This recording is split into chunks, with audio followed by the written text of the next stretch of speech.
রায় ঘোষণার আগেই আদালতে সঠিক প্রমাণ নিয়ে হাজির হয়ে তার মাকে নির্দোষ প্রমাণ করতে পারবে কি রূপা? হ্যাঁ বন্ধুরা, আমরা এমনটাই দেখতে পাবো অনুরাগের ছোঁয়া ধারাবাহিকের আগামী পর্বগুলোতে। আমরা দেখতে পাই ফুড কম্পিটিশনে বিগ বং রেস্টুরেন্টের হয়ে একটা স্টল দেয় দীপার মতো আরো অনেকেই সেখানে স্টল দেয়। অন্যান্য সেই স্টলগুলোর মধ্যে স্বর্ণের একটি স্টল থাকে, যেটার দায়িত্বে থাকে জয়। এদিকে আমরা দেখি জয়ের ওপর প্রচন্ড টাকার জন্য চাপ আসতে থাকে এবং জয় নিজের পিঠ বাঁচানোর জন্য স্টল থেকে একটা গহনা চুরি করতে নেয়।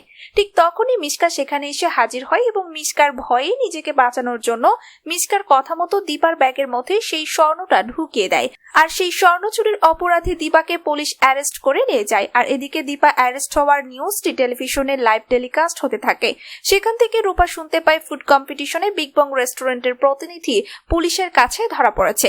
এরপর সাক্ষ্য বাড়ি ফিরলে রূপা সাক্ষ্যকে জিজ্ঞেস করে, পাপা, বিগ বং রেস্টুরেন্টের হয়ে ওই ইভেন্টে যিনি গিয়েছিলেন তার নাম কি, তার আসল পরিচয় কি পাপা, তুমি আমাকে বলো।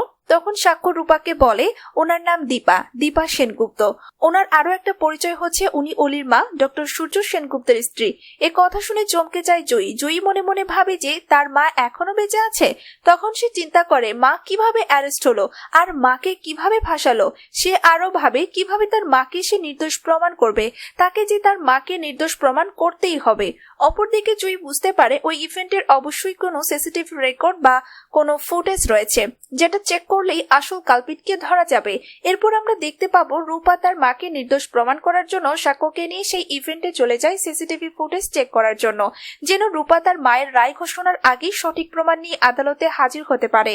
জয়ী প্ল্যান সাজায় সে রায় ঘোষণার আগে আদালতে সঠিক প্রমাণ নিয়ে হাজির হবে এবং তার মাকে নির্দোষ প্রমাণ করবে। তো বন্ধুরা, তোমরা কি চাও যে রূপা যেন রায় ঘোষণার আগে আদালতে সঠিক প্রমাণ নিয়ে হাজির হয়ে তার মাকে নির্দোষ প্রমাণ করতে পারে? তোমাদের কি মতামত কমেন্টে জানাও। আর পরবর্তী আপডেট পেতে অবশ্যই আমাদের চ্যানেলটি সাবস্ক্রাইব করে সাথেই থেকো।